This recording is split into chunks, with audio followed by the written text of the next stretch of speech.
मध्य प्रदेश में प्रमोशन में आरक्षण को लेकर जोरदार बहस चल रही है।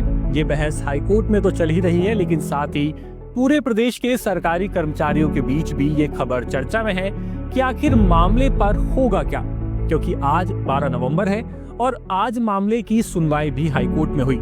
तो चलिए आपको बताते हैं कि आज हाईकोर्ट में जो सुनवाई हुई है उसमें आखिर क्या हुआ है। तो बता दें कि मध्य प्रदेश में प्रमोशन में आरक्षण नियम 2025 की संवैधानिकता को चुनौती देने वाली याचिकाओं पर चीफ जस्टिस संजीव सचदेवा और जस्टिस विनय सराफ की डिविजनल बेंच में सुनवाई हुई थी। सुनवाई में शुरुआत में इंटरवीनर यानी जिन्हें हस्तक्षेपकर्ता कहा जाता है, जो आरक्षण का समर्थन कर रहे हैं, इन्होंने याचिका के औचित्य पर सवाल उठाते हुए सुप्रीम कोर्ट में पेंडिंग आरबी राय मामले का हवाला दिया और ये कहा कि जब इस मामले पर सुप्रीम कोर्ट में सुनवाई चल रही है तब तक हाई कोर्ट को इसमें दखल नहीं देना चाहिए। हालांकि हाई कोर्ट ने यहाँ पर यह स्पष्ट करने को कहा है कि क्या सुप्रीम कोर्ट में सुनवाई के दौरान ये बताया गया कि जबलपुर हाई कोर्ट में भी इस मामले पर सुनवाई चल रही है। इस पर इंटरवीनर और महाधिवक्ता प्रशांत सिंह ने कहा है कि सुप्रीम कोर्ट को इस बारे में कोई जानकारी नहीं दी गई है। इसके बाद हाई कोर्ट ने सुनवाई शुरू की, जिसमें सरकार की ओर से वरिष्ठ अधिवक्ता CS वैद्यनाथन वीडियो कॉन्फ्रेंसिंग के जरिए जुड़े थे और उन्होंने अपना पक्ष रखा। मामले में याचिकाकर्ताओं की ओर से दलील दी गई कि सरकार ने M नागराज और जर्नैल सिंह जैसे मामलों में सुप्रीम कोर्ट के निर्देशों को नजरअंदाज करते हुए बिना किसी ठोस आंकड़ों के आरक्षित वर्ग का अपर्याप्त प्रतिनिधित्व माने बिना ही प्रमोशन में आरक्षण नियम 2025 बना दिया।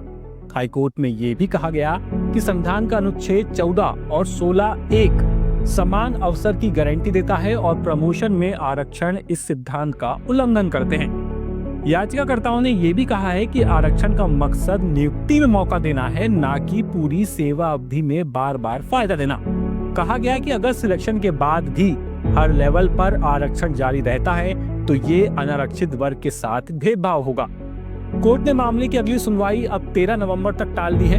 हालांकि याचिकाकर्ताओं की ओर से कल भी इस मामले पर अपना पक्ष रखा जाएगा। अब जरा आपको कुछ केस बताते हैं जहां संविधान और कोर्ट में आरक्षण से जुड़े मुकदमे और उनकी टाइमलाइन बताई गई है। सबसे पहले बात करते हैं 1992 इंदिरा साहनी बनाम यूनियन ऑफ इंडिया। इसमें सुप्रीम कोर्ट ने कहा कि अनुच्छेद 16(4) सिर्फ नियुक्तियों में आरक्षण की अनुमति देता है, पदोन्नति में नहीं। 1995 में 77वां संविधान संशोधन हुआ, अनुच्छेद 16(4)(a) जोड़ा गया। सरकार ने संशोधन कर पदोन्नति में SC/ST को आरक्षण की अनुमति दी। 1996 में अजीत सिंह बनाम पंजाब राज्य कैचअप नियम लागू हुआ। पहले पदोन्नत हुए सामान्य वर्ग के अधिकारी सीनियर रहेंगे, ये तय हुआ। सन 2000 में 81वां संशोधन हुआ। अनुच्छेद 16(4)(b) आरक्षण की सीमा 50% को पार करते हुए पिछली रिक्तियों में कैरी फॉरवर्ड की जा सकती है, ऐसा कहा गया। सन 2000 में ही 82वां संशोधन हुआ। अनुच्छेद 335 SC/ST उम्मीदवारों को नंबरों में छूट की अनुमति दी गई। सन 2001 में 85वां संविधान संशोधन परिणामी वरिष्ठता SC/ST कर्मचारियों को पदोन्नति के बाद भी वरिष्ठता बनाए रखने का अधिकार दिया गया। सन 2006 M नागराज बनाम यूनियन ऑफ इंडिया कोर्ट ने कहा कि प्रमोशन आरक्षण तभी वैध माना जाएगा जब राज्य प्रतिनिधित्व की कमी, पिछड़ेपन और दक्षता तीनों साबित कर दे। सन 2018 जर्नैल सिंह बनाम लक्ष्मी नारायण गुप्ता क्रीमी लेयर का सिद्धांत SC/ST पर भी लागू किया गया।